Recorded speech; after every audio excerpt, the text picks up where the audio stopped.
Sanibonani, welcome back to enye video. Ngiyabonga kakhulu ukuthi ungijoyine. Thank you very much. Ngiyabonga kakhulu ungakhohlwa ukusubscribe le channel. Mangabe ka subscribe like video, share video kanti nokubuka ama ads kuyasiza kakhulu ukuthi sikhule kule channel. Thank you so much for uthando ne support. So guys, isike sakhuluma ke ngodaba lukaBaba Gayton Mackenzie ongumholi we Patriotic Alliance. Emveni kokuthi ke abasha igroup lebizwa ukuthi Open Chats podcast bakhuluma laphana ngama-colored. I think siyenzile i-video kule channel bekhuluma ke nge-colored community bethi ama-colored people are crazy, colored people bakhuluma ngalo kunye igazi bethi they chow each other, shuthi bekhuluma ukuthi mhlambe bangabantu abanokuthi babe nokulalana bodwa ba-allege nje into eyiningi laphana bafethu. The pity is that they never said allegedly or anything. Bakhuluma nje sengathi bakhuluma into abazaziyo okwathiwa this is racism. Akulunganga ukuthi labantwana bakhulume kanjalo bafethu community yonke. Asithi mhlambe kulo dabo lwaziyo ngomuntu oyedwa oyikhaladi mhlambe umuntu omnyama oyiNdiya, you know what I mean. Ngamane usho phela ukuthi kunomuntu ososengimazi owenza ukuthi ungabe usithi Indian people are like this, colored people or black people, usisho wonke umuntu usugoqela ke i-community yonke. Lona phutha elenziwa ke ngabe Open Chats podcast because they were like, these colored people are crazy, they are chowing each other, but they are mentally unstable. You know what I mean? That time mhlawumbe ukhuluma ngomuntu oyi-one wena wambona engathi unjalo, but sewuzothi colored people, which was wrong for me. Nami ngathi ayibo, why ungasho ukuthi kunomuntu othile engemaziyo obesenza ukuthile ayilento lena that was crazy or that was insane or that don't say colored people, because ngokunjalo manje you are coming for everyone who is colored, which is wrong. You know what I mean? So ke sasho sathi ayikoda benze iphutha, you know what I mean. So emveni kwaloko ke i-Patriotic Alliance came for i-Open Chats podcast. They came for then sibonile ke uLiam Jacobs eyovula i-case ngase-Pretoria eduthunywe uBaba Gayton Mackenzie ukuthi bavule i-case against i-Open Chats podcast. They were being cancelled kwakukuningi laphana bafethu ke kodwa nathi sinje sabasolo ukuthi ayibo kodwa abakhuluma ngakahle bafethu sabona ke kuthiwa baxolisile. Sayibona ne-apology yayilana, ngiyacabanga ukuthi sakhuluma ngayo on this particular channel.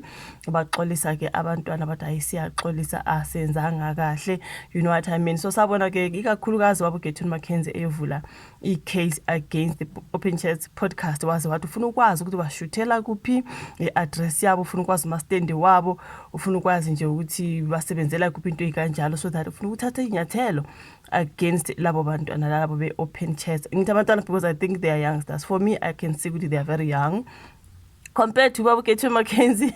Those are youngsters, okay. So manje bafethu, so abantu ke baye bahamba bayovundula ke ama-tweets kaBaba Gayton Mackenzie, you know what I mean. Yazi ma kunezinto azikhuluma kudala bese uyakhohlwa ukuthi ngake ngakhuluma indaba enje. uGayton Mackenzie kunama-tweets ekhuluma ngabantu abamnyama, ekhuluma the K word, you know, the one that I'm not gonna say kule channel bafethu. A lot of K-words that are in there kuma-tweets wakhe. Abantu bethi uGayton Mackenzie kodwa naye is a racist because he's being black people this, black people that, white people this, you know what I mean. So ke ungablema kanjani abe-Open Chats podcast kazi izinja zami ziyakhongotha. Ungabablema kanjani abe-Open Chats podcast uthi wena ke bangama-racist if when you've said something similar to that and you didn't say it once, you've said it countless times. Ama-tweets lana 2015, yakhona ka-2013, yakhona ka-2017, I think 2019, into ekanjalo ama-tweets akudala abantu bahamba bayawathola but how wena osemva kwabantwana kangaka uzibavulele ne-case and all that, kodwa wena, isn't this you who was tweeting ukhuluma kanje? A lot of K-word there, okay.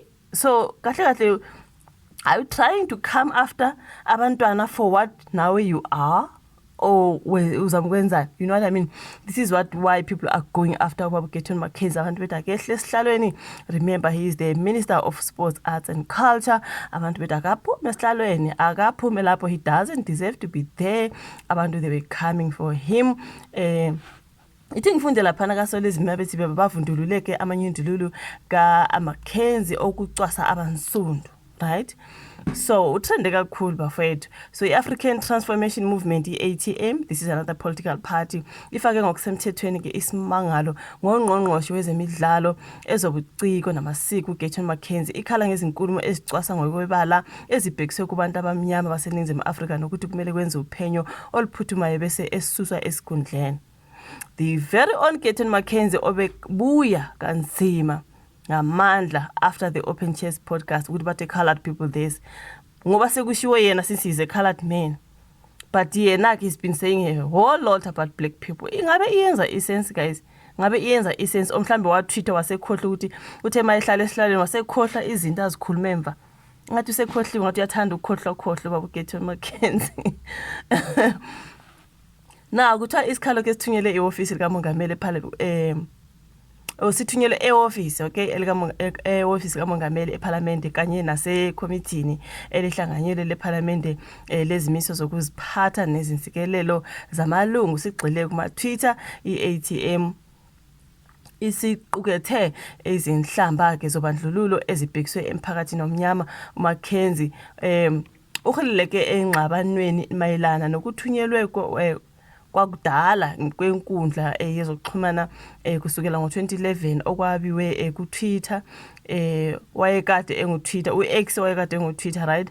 Thina abanye siloko sathi Twitter, but this is X, formerly known as uTwitter, ngesikhathi ke engusomabhizinisi. So okuthunyelwe kuvezeke ukusetshenziswa kwenhlamba yobuhlanga ecasulayo kubantu abamnyama. Kweminye imibhalo yakhe ugxeke igama elithi Black Diamond ngesikhathi esebenzisa igama elicashwa ngokwebala abaningi eNingizimu Afrika abalithatha ke njengelihlazo. Okay, yalazi la gama K-word, right? You know the K-word.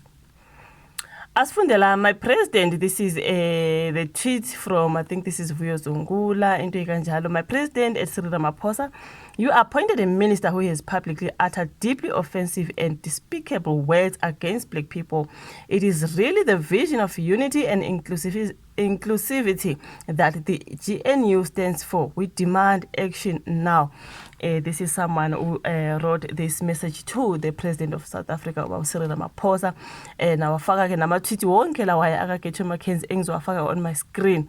Okay, babhala ubaba mongameli bathi ke akathathele inyathelo ubaba Gayton McKenzie uzenzele lokuba uMcKenzie ngoba he was coming for i-Open Chats podcast athi this is racism, this is what baze bayovula icase wathuma lo Liam Jacobs sambone ethi I'm in Pretoria, I'm opening a case. If you do remember the video ka Liam Jacobs ebhizi laphana eyovula icase ethunywe uGayton McKenzie esisho ukuthi uyabafuna labantwana ababhizi abathi colored people this, colored people that. Kanti ke uyakhohlwa yena ukuthi ke ubesenzani esithini emva ekhuluma kwabantu abamnyama. Ungabheka ama-tweets akhe guys, please pause bese uyazuma ke ubone ukuthi that K-word liningi kabi konke ama-tweets akhe.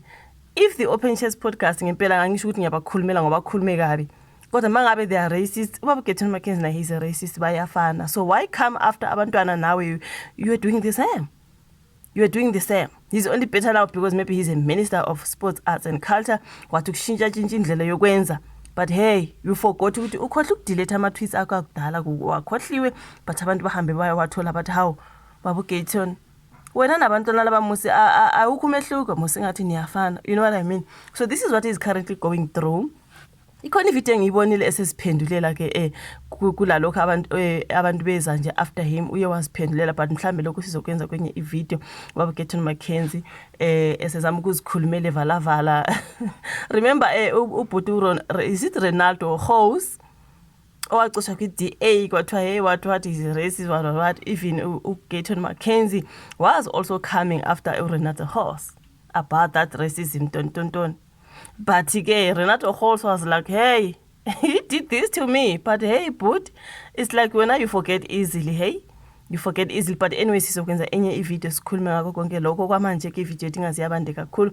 Siyabonga kakhulu. This is what ubaba Gayton McKenzie is currently going through. Kodwa uziqalele khona ngoba why go after the kids? Bekumela abantwana batshele bakhuzwe kuthiwe xolisanini for into lenza iphutha. Mara hayi, yena ngathi uthatha izinto ngenhliziyo ebese khohle ukuthi yena emva wayeke wathini, right? But asikhulume ke kwenye video elandela. Ngiyabonga kakhulu ngakho ukusubscribe, ukulike ivideo nokuyishare. Asibonane kwezayo. Bye.